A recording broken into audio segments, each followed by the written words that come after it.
열린교회 성도 여러분 안녕하세요. 이 시간에 우리가 함께 구약 이야기 성경 공부 같이 진행을 하려고 하는데요.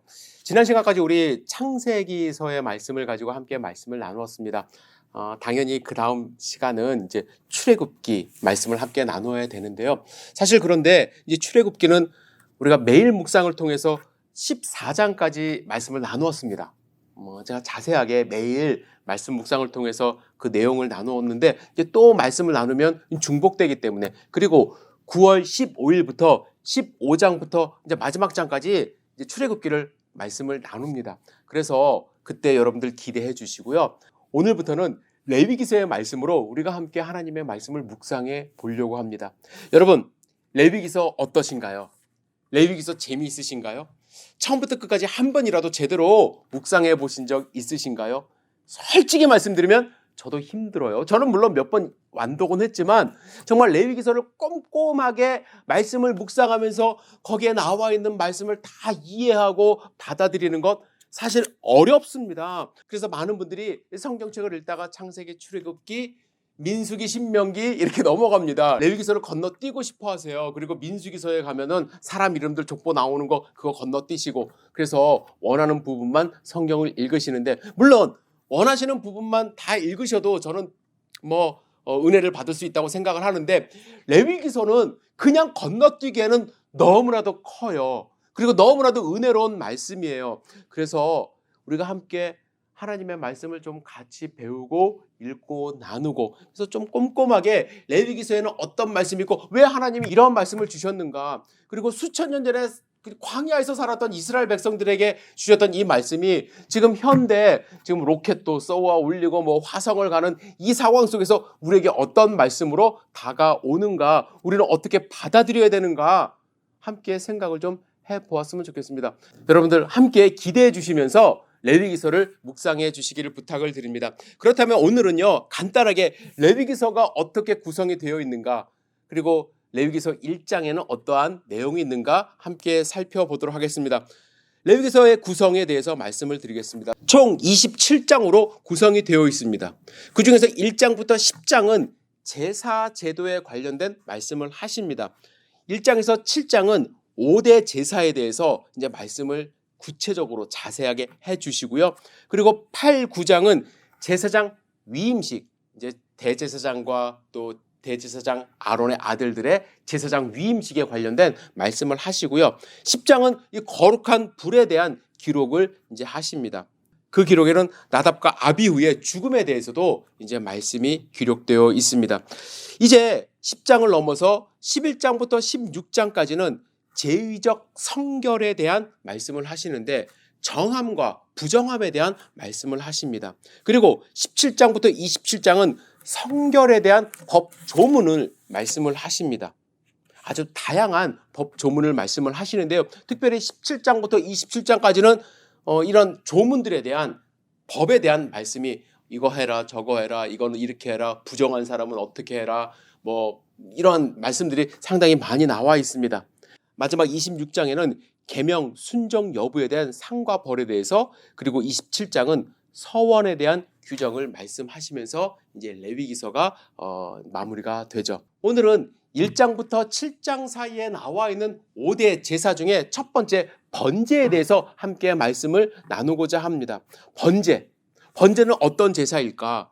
번제의 뜻은 원래 올라가다, 실어 올리다, 높이다라는 히브리어에서 왔습니다. 아라라는 히브리어인데요. 그래서 위로 올려 드려지는 제사, 위로 올라가는 제사라는 의미가 있습니다. 그래서 많은 사람들이 저도 좀 헷갈리긴 한데요. 이 번제는 제사의 형태를 이야기를 하는 것인가, 아니면은 속죄제와 속건제, 화목제처럼 어떠한 목적을 갖는 그러한 제사인가 라는 것에 대해서 의문이 들어집니다. 왜냐하면 속죄제와 속건제도 이제 번제 형태로 드리거든요. 그러면 어떻게 구분을 할 것인가 조금 헷갈리긴 합니다. 하지만 이 번제는 가장 기본적인 제사의 형태다라고 여러분들이 아셔야만 합니다. 그리고 번제의 기본적인 형태는 무엇이냐면 죄를 깨달은 사람이 하나님과 참된 교제를 하기 위하여 하나님께 드리는 제사라고 여러분들이 생각을 하시면 될 것 같고요. 그건 개인적인 번제고요. 그리고 성막에서 자체적으로 매일 번제를 하나님께 올려드렸습니다. 특히 광야 시대에는 아침 저녁으로 번제를 하나님께 올려드리며 하나님과 교제하는 시간을 가졌던 것이 이 번제입니다. 그러면 제물의 종류에 대해서 함께 생각을 해보겠는데요. 이건 제가 개인적으로 드린 제사라고도 말씀을 드렸잖아요. 그래서 다양합니다. 어떻게 다양하냐면 수송아지부터 해서요, 수양, 수염소, 비둘기까지 드릴 수가 있었습니다. 돈이 없고 가난한 사람들은 비둘기 잡아다가 하나님 앞에 드릴 수 있었어요. 하나님은 비둘기라고 해서 뭐 적게 받으시고 송아지라고 해서 뭐 기쁘게 받으시고 그런 것이 아니라 이 제사자의 마음을 보셨기 때문에 사실은 제물의 크기와는 상관이 없습니다. 이 모든 제물은 반드시 그런데 조건이 있는데 흠없고 일련된 수컷임을 그 특징으로 하고 있습니다. 하지만 비둘기는 수컷인지 암컷인지 구분을 하지 않아도 됐습니다. 방법이 있습니다. 저는 이 방법에서 많은 은혜를 받습니다. 여러분들 이 방법을 꼭 기억을 하셔야 돼요. 제가 몇 번 설교 가운데 여러분들에게 강조해서 말씀을 드린 적이 있는데요. 먼저 하나님께 번제를 드리고 싶은 사람, 자기의 죄를 깨닫고 원죄일 가능성이 내가 죄인임을 깨닫고 하나님께 은혜를 간구하기 위하여 하나님께 나아가는 사람들은 정말 하나님과 올바른 관계를 맺고 싶어서 하나님께 제사를 드리고자 하는 사람들은 자기가 갖고 있는 가축 혹은 비둘기 중에서 비둘기는 뭐 잡을 수도 있고요. 흠없는 걸 찾아야 돼요. 흠없고 일련된 것을 찾는다는 것은 가장 소중한 것을 하나님께 드리겠다는 헌신의 모습입니다. 찾고 찾아서 정말 소중한 제사물을 이제 찾아서 성막에 갖고 가면요. 성막에서 어떤 일을 하냐면 제물에 안수를 합니다. 제물에 안수를 해요. 제물에 안수를 한다는 것은 전가를 한다는 것인데 무엇을 전가하느냐? 나의 죄를 이 제물에게 전가하는 거예요. 전가하는 거. 즉, 이 제물이 내가 되는 거예요. 죽을 수밖에 없는 나 대신에 이 제물이 죽는다는 생각으로 안수를 합니다. 그리고 나서 자기가 제물을 죽여요. 많은 분들이 제사장이 죽여주는 걸 알고 있어요. 그런데 제사장이 죽이는 게 아니라 제사를 드리는 사람이 자기가 갖고 온 제물을 직접 죽입니다. 그 의미는 무엇이냐면 내가 하나님 앞에 죽을 수밖에 없는 죄인이라는 것을 고백하는 거예요. 그러면서 어린 양을 잡습니다. 그런 마음을 여러분들 한번 생각을 해보세요. 어떤 마음일까? 정말 통회하는 마음이 아니면 그 행동을 할 수가 없어요. 형식적으로는 물론 할 수는 있겠지만 정말 그 앞에서 하나님 앞에서 내가 죽을 수밖에 없는 죄인임을 깨달은 사람이 나라고 생각을 하면서 죽이는 거거든요. 하나님은요. 그런 회개하는 모습을 보세요. 그 마음을 보세요. 그래서 용서를 해주시는 거예요. 그리고 그 제물을 받으시는 거예요. 그 제물이 깨끗하기 때문에 그 제물이 1년밖에 안 됐기 때문에 맛있을 것 같으니까 그 제물을 받으시는 것이 아니라 그 사람이 정말로 흠없는 어린 양의 내 죄를 전가하여 내가 죽을 수밖에 없는 죄인임을 고백하는 그 모습, 통회하는, 회개하는 그 모습을 보십니다. 그리고 나서 죽이고 난 다음에 다 이제 각을 떠요. 그 당시에 칼이 얼마나 날카로웠는지는 모르겠어요. 하지만 지금처럼 그렇게 잘 드는 칼은 아니었을 것 같거든요. 그 칼로 다 각을 떠야 돼요. 그러면 내 손이 다칠 수도 있고요. 좀 시간이 오래 걸릴 수도 있고요. 뭐 능숙하게 하는 사람들도 있겠죠. 그런데 그게 또 업으로 하지 않는 한 그 능숙하게 하는 사람 없을 거예요. 하나님은 그런데 내 죄를 갈기갈기 하나님 앞에서 찢어버리기를 원하시는 마음으로 제사 드리는 사람이 그렇게 하기를 원하십니다. 우리가 하나님 앞에 나아갈 때 내 죄를 고백한다는 거예요. 그냥 단순하게 하나님 죄를 용서해 주세요 라고 끝날 문제가 아니라는 거예요. 나를 해부를 해야 돼요. 나를. 내 죄에 정말 깊숙이 있는 것부터 다 끄집어내서 하나님 앞에 다 보여드려야 돼요. 그것이 하나님 앞에 나아가는 제사자의 모습이라고 저는 생각을 합니다. 어떤 사람은 동물을 잡다가 자기 손이 다칠 수도 있어요. 동물의 피가 자기 몸에 다 튈 수도 있습니다. 힘들고 어려운 그 과정이지만 하나님이 용서해 주신다는 확신을 가지고 하나님께 내가 그 재물을 잡는 것이 가장 중요한 의식 가운데 하나입니다.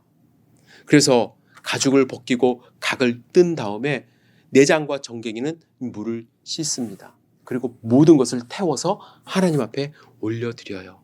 번제의 의미는 그래서 모든 것을 드린다는 의미가 있습니다. 1장 9절에 보면 전부 태워드리라고 말씀을 하고 있고요.